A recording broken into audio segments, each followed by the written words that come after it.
Hello viewers, কেমন আছেন? আমরা আবারও একটা নতুন ভিডিও নিয়ে আপনাদের সামনে হাজির হলাম। আমাদের আজকের ভিডিওর বিষয়বস্তু হচ্ছে বাস্তব কাজে ফিল্টারের প্রয়োগ। দেখুন, আমরা আপনাদের সামনে যে ফেজটা শো হচ্ছে, এটা একটা কোম্পানির যতগুলো ট্রানজ্যাকশন ছিল গত বছরের প্রায় সবগুলা ট্রানজ্যাকশন এখানে আছে। এখন এইখান থেকে এই ডাটাগুলোকে আমরা ফিল্টার করে নিজেদের মতো করে নিয়ে নিব। আপনারা দেখুন এখানে কি কি ধরনের ট্রানজ্যাকশন আছে। প্রথমত আছে ডিপোজিট, এরপর আছে দেখুন চেক, এরপরে আবার দেখতে পাবেন আছে জেনারেল জার্নাল, অর্থাৎ বিভিন্ন টাইপের ট্রানজ্যাকশন এখানে আছে। এরপরে আছে ডেটগুলো দেখেন, বিভিন্ন ডেটের ট্রানজ্যাকশন।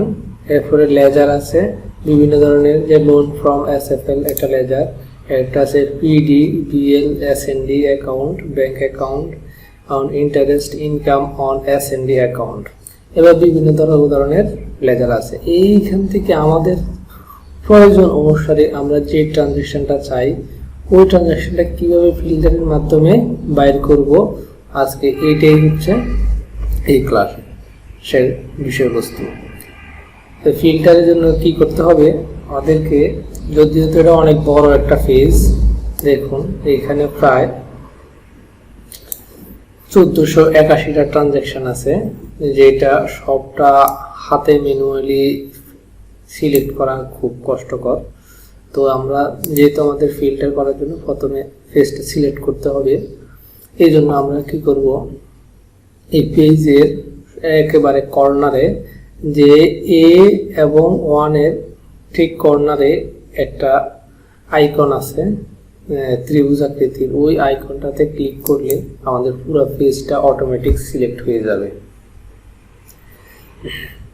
এখন আমরা ফিল্টার করার জন্য হোম মেনু থেকে এই ফিল্টার শর্ট অ্যান্ড ফিল্টারে ক্লিক করব। ক্লিক করলে নিচে একটা ফিল্টার আইকন আছে, এই ফিল্টারে ক্লিক করে দিলে আমাদের ফিল্টারের যে আইকন আছে ওটা অ্যাটাচড হয়ে যাবে। এখন দেখেন কিভাবে কাজ হচ্ছে। এই যে টাইপ অর্থাৎ ট্রানজ্যাকশন টাইপে যদি আমরা এখন ক্লিক করি তাহলে দেখতে পাবেন এইখানে যত ধরনের ট্রানজ্যাকশন আছে সব ট্রানজ্যাকশন লিস্ট আমাকে দেখাচ্ছে, যেমন check, deposit, general journal, paid in cash, advance, for new, current, transfer, blank.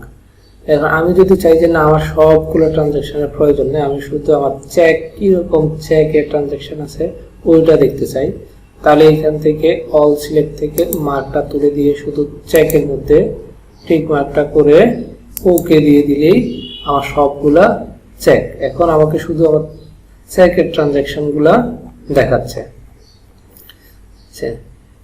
এইটা যদি আমরা ম্যানুয়ালি করতে যাই তাহলে সারা দিনের কাজ, অথচ ফিল্টারের মাধ্যমে মাত্র একটা ক্লিকেই আমরা আমাদের সবগুলা চেকের ট্রানজ্যাকশন একসাথে করে ফেলতে পারলাম। ঠিক আছে।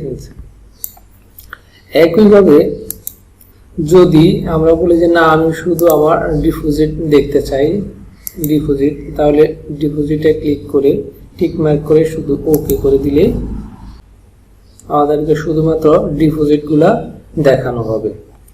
কি চমৎকার না বিষয়টা?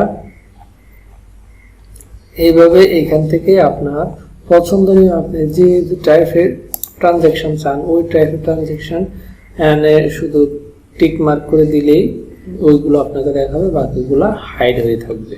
ঠিক আছে, আশা করি বুঝতে পারছেন এইখানে। এরপর আসেন তারিখ। এই ডেটের ফিল্টারটা একটু ভিন্নতর, এটা আরো জটিল, না আরো ইন্টারেস্টেড। দেখেন ডেটের এখানে ক্লিক করলে আমাদেরকে দেখাচ্ছে, দেখুন 2022 সালের ট্রানজ্যাকশন আছে, 23 সালের ট্রানজ্যাকশন আছে, 24 সালের ট্রানজ্যাকশন আছে। এখন আমি মনে করুন 2022 সালের একটা ট্রানজ্যাকশন খুঁজতে চাইতেছি, এই জন্য কি করতে হবে, আমাকে 2022 সালের অল ট্রানজ্যাকশন থেকে টিক মার্কটা তুলে দিয়ে শুধু 22-এ ক্লিক করলেই হবে। এরপর 22-এর সাথে দেখেন একটা প্লাস আইকন আছে।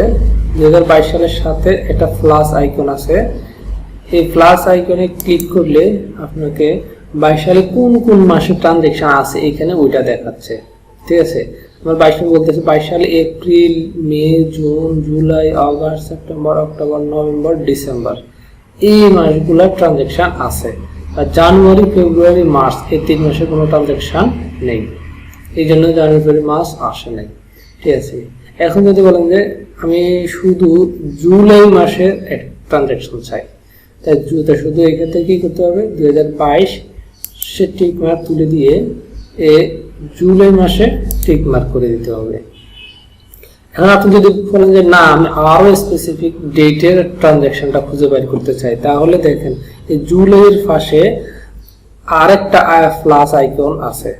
তখন আপনাকে এই প্লাস আইকনে ক্লিক করলে দেখাবে যে জুলাই মাসে 1 তারিখ, 3 তারিখ, 10 তারিখ আর 21 তারিখে ট্রানজ্যাকশন আছে।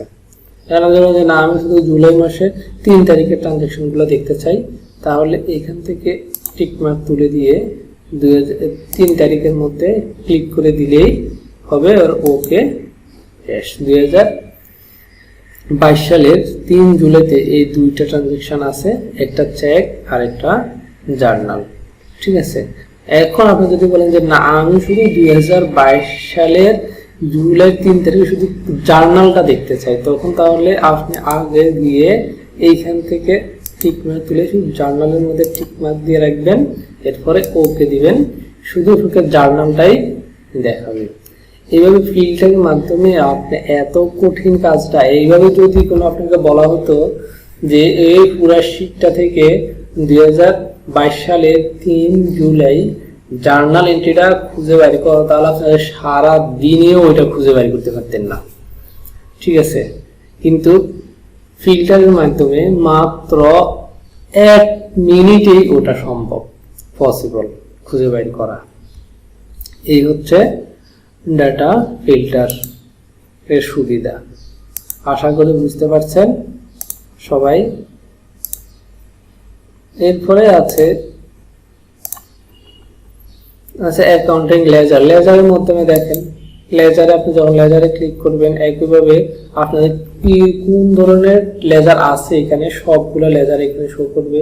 আপনার প্রয়োজনীয় লেজারটারে টিক মার্ক করে ওকে করে দিলে শুধু ওই ধরনের লেজারটাই আপনার লেজারের ট্রানজ্যাকশনগুলো আপনার সামনে শো হবে। যেমন আমি এখন দেখতে চাই অ্যাকাউন্ট পেয়েবল ডিটেক অনলাইন লিমিটেডের ট্রানজ্যাকশনগুলো, তাহলে অ্যাকাউন্ট পেয়েবল ডিটেক অনলাইন লিমিটেডের টিক মার্ক দিয়ে ওকে করে দিলাম, শুধু ওর ট্রানজ্যাকশনগুলো আমাকে এখন দেখাচ্ছে, আর বাকি সব হাইড হয়ে গেল।